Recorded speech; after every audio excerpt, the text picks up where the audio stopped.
മലപ്പുറത്തിന്റെ ഫുട്ബോൾ ആവേശത്തിന് പുതിയ ചിറകുകൾ സമ്മാനിച്ചുകൊണ്ട് മലപ്പുറം ഫുട്ബോൾ ക്ലബ് ഒരുങ്ങുകയാണ്. മലപ്പുറത്തിന്റെ അഭിമാനമായിക്കൊണ്ട് 6 ടീമുകളിൽ ഒരു ടീം നമ്മുടെ മലപ്പുറമാണ്. മലപ്പുറം ഇല്ലാണ്ട് എന്ത് ഫുട്ബോൾ അല്ലേ എന്ന് നമുക്ക് അഭിമാനപൂർവ്വം പറയാനായിട്ട് സാധിക്കും.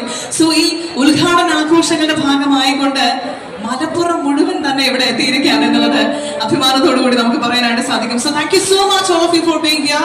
രാഷ്ട്രീയ സാമൂഹിക സാംസ്കാരിക മേഖലയിലേക്ക് ഒരുപാട് വിശിഷ്ട അതിഥികൾ ഒരുപാട് നേരത്തെ തന്നെ ഇവിടെ എത്തിയിട്ടുണ്ട്. എല്ലാവരോടും മനസ്സ് നിറഞ്ഞ ഉള്ളു നിറഞ്ഞ നന്ദിയും സ്നേഹവും ആദ്യമേ തന്നെ പറഞ്ഞുകൊള്ളട്ടെ. ഔപചാരികമായിട്ടുള്ള ഉദ്ഘാടന കർമ്മം നിർവഹിക്കുന്നത് ഏറ്റവും അതിനായിട്ടുള്ള ഒരുപാട് വിശിഷ്ട അതിഥികളാണ്. സോ ഒരുപാട് അതിഥികൾ ഇവിടെ എത്തിയിട്ടുണ്ട്. ഇനിയും കുറച്ച് അതിഥികൾ കൂടി എത്താനായിട്ടുണ്ട്. ശ്രീ എം എ യൂസഫ് അലി സാറാണ് ഔപചാരികമായിട്ടുള്ള ഉദ്ഘാടന കർമ്മം നിർവഹിക്കുന്നത്. അദ്ദേഹവും ഏതാനും നിമിഷങ്ങൾക്കകം തന്നെ ഇവിടെ എത്തുകയാണ്. സോ തീർച്ചയായിട്ടും ഇന്ന് മലപ്പുറത്തെ സംബന്ധിച്ച് ഒരു സ്വപ്ന സാക്ഷാത്കാരത്തിന്റെ അല്ലെങ്കിൽ സ്വപ്ന തുല്യമായിട്ടുള്ള ഒരു ദിവസം തന്നെയാണ്. അതിന്റെ സാക്ഷികളാകുന്നു നമ്മളെല്ലാവരും തന്നെ. ഇന്ന് MSP മൈതാനം അവിസ്മരണീയമായ ഒരു ചരിത്രം